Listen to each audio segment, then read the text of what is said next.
Good morning, Kathleen. Great to see you. How are you today? Bonnie, I'm doing really well, thanks. How are you? I'm good. Really well, my friend. First of all, let's just get this out of the way. Congratulations on all of the Canadian Screen Award nominations. Kathleen, I mean, look, I'm a Law and Order diehard. You guys must be freaking out this morning. Come on. Yeah, thank you. Thank you. I mean, it's wild. Like it's just, and I think this is the kind of thing where you go like, oh, awards, we love the show, we do. If to do this in Canada and to get like that kind of Yes. response from Canada and from our peers and it just honestly, I cannot pretend that I'm not losing my mind excited. No, 100%. And for you too, like you're nominated, Aina's nominated. Like, I mean, look, I was going to leave Law and Order to the end. We'll Yes. definitely talk about the dogs. But I can't not talk about this because Oh, that's you. a big pressure. Law and Order, come on, big deal. Been around for a long time.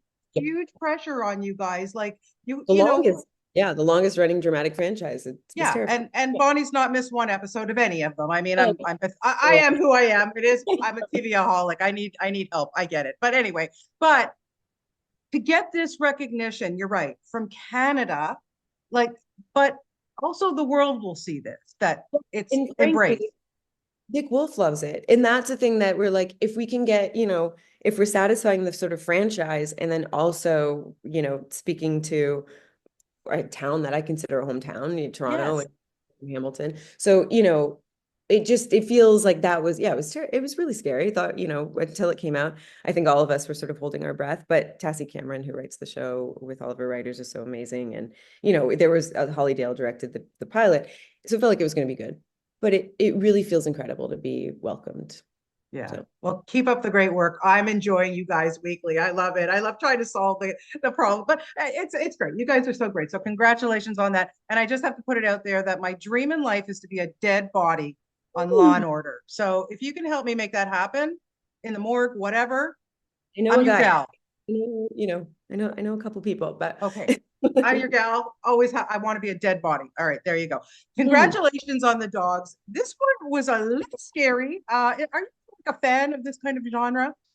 I'm like a real hit and miss fan of horror. There's some stuff that I really love, and there's some stuff that I really stay away from. I think anything that feels kind of like exploitative or really heavy on torture or stuff like that, I'm not into. But when there's a really good psychological element, and when there's something sort of creative being done, or when I think, even just the dogs being a ghost story was interesting to me because it's Yes. not sort of what we're seeing a lot of these days. And I think we actually are in an era of some pretty good horror movies. And this to me was one of them. So the genre in and of itself, I have acted in some horrors that I've really enjoyed and I Yeah. watched enjoy, but it's not my go-to. This one just felt like it was sort of special, so I wanted to do it. Definitely. And I like what you said about the psychological because I prefer that kind of thing too. I'm not like a blood and guts kind of gal, but I agree. And was a good story here. And at the core of it, like very emotional. Like Mhm. she's a mom running from an abusive relationship, trying to save her, help her son, whereas her son clearly has some major trauma there. And I wanted to know how you initially, maybe even when you first read the scripts, I thought, how am I going to connect to this woman, Catherine? Yeah, that's a great question. I think I was lucky to have so much of it on the page. Sheila and Anthony wrote a really, really beautiful, nuanced script. And then I also had the original source material, this book by Alan Stratton, that the script was adapted from, that allowed some deep insight into the characters. And so I felt, okay, there's a lot of material here for me to be able to play with. And then, and I think regardless of any of our experiences with specific kinds of traumatic things, we all know what it feels like to be terrified. We all know what it feels like to want to protect someone. And Yes. I think knowing, especially as soon as I met Donovan and meeting Valerie Hajar too, our director, Yeah. just knowing that I'd be in really good hands and that grounding it in the truth, right? Just being able to think, who is this woman? What does she want? What is she motivated by? What's she afraid of? And being able to really find those answers clearly in the script and then lock into such a tremendous young actor, Donovan Colin, who's just so fantastic, Yeah. to ground it in the relationships. I think it really became about how do I save myself and how do I save my son? And so any of the more fantastical things or the more genre things become secondary, at least in playing it, Yeah. to the emotional stuff and the real just human stuff. Yeah, because I wanted to ask you about Jonathan. He is so good as your son Cameron, and how did you guys establish that bond? You get on set with somebody, you never know if it's going to work, whether they're a kid or an adult, Oh, whatever, sure, right? sure. And he was really shouldering a lot of this film, and Mm. he can do that no problem. He's really terrific. I think we got really lucky again. Valerie, our director, was really cultivated a good environment on set and a relationship between us before we started. So we were, we got to North Bay, and then we went north of North Bay to Sterling Falls. Beautiful Yeah, area, very quiet, beautiful expanse, kind of, rural right. place. And we went for a hike, and Donovan's mom Deirdre was there as well, so we all got to connect and really feel like we were building something together. And then frankly we played chess. We both played chess, Donovan and I. And he might get a little, I wonder what he would say about it. I'd say we were pretty evenly matched. Ah, I certainly did not hold back once, and got decimated by him a couple times, but I also decimated him. So we just would sit and play chess and chat and kind of get comfortable being in space together. And then he's such a pro, yeah, he's just a really available young actor on set to connect with. So that's it's easy. amazing. And you spoke about Valerie, who I love. I've known her for so many years, and of course we know her also in front of the camera. And do you find that when you are directed by somebody who is an actor, does that kind of give a leg up because they kind of get what you're going through? 100%. You'll never get, I mean, there was never a single moment or a single note or a single idea from Valerie that didn't have something anchored in character. Even Mm. if it, and this was one of these scrappy productions where we did a lot with a little time, and I think she was so thoughtful about how to construct this film. So even when we had constraints of weather, time, etc., she's still thinking from a character place. She's still thinking from a relational place and a cinematic place.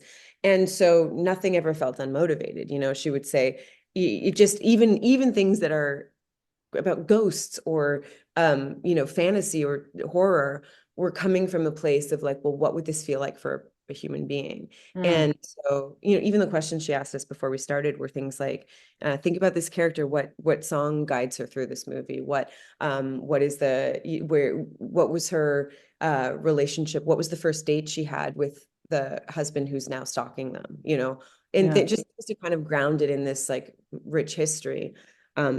She's so thoughtful with that stuff. So it was, yeah, really, really helpful. Yeah, and you talked about also the location because yeah, it was perfect. That cornfield and creepy, like, oi. It's amazing how, I mean, and that's also movie tricks, right? Because it's beautiful up I'm there. sure. But also, yeah, quite isolated, and isolation can feel scary. And definitely, there's some moody light. We were shooting it in the late fall, and it became quite cold actually before we left. But it was, that those fall skies that are kind of diffused gray. It really it creates an atmosphere, and then you get someone good behind the camera as we had. It Yeah, worked. it really worked. It really, really worked for this. I look at obviously you are now clearly consumed your time with Law and Order, hopefully for many, many more years to come. But when you get something like this, or when you get these side projects, like here I am flipping around my TV and I watch High Potential, and I'm like, Oh, I love doing I love that. Caitlin Olsen, and I mean that looked like so much fun too. How do you choose or make the time, like, or you've got so little free time? What is it that you say? Okay, I want to do that project.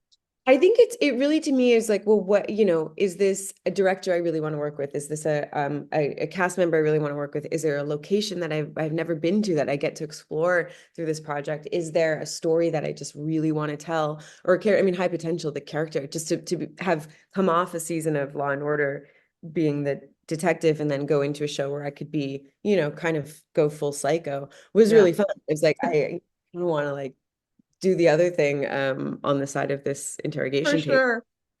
And I love Caitlin Olsen. I mean, that was sort of a no-brainer when that came up. And it was just the right amount of time and the right amount Yeah. of it. But yeah, I mean it's a really luxurious position. It's not one that I've been in my whole life, and it may not be one I'm in again, but to be able to like I'm a working actor, you know, like I'm from Hamilton, Ontario. I clock in, I clock out. I love to work. I love, you know, the discipline of work. I love the prep of work. I love it all. And when it's a show that I grew up watching, like Law and Order, it's heaven. And when it's, you know, creative projects that tap into some of my interests, it's also heaven. And sometimes, you know, through my career, it's like, you know, we all got to eat, we got to make money, we got to do our thing. Being in a position where it's, you know, making choices because things feel like they resonate is a really lucky position to be in as an actor. I think it's not, again, it's not what I've always experienced. So it's really fun to go, this, what can I learn here? Like what, how can I stretch here? Who can I meet here that might, you know, that I might learn something from? And that's, you know, that's the stuff that gets me excited.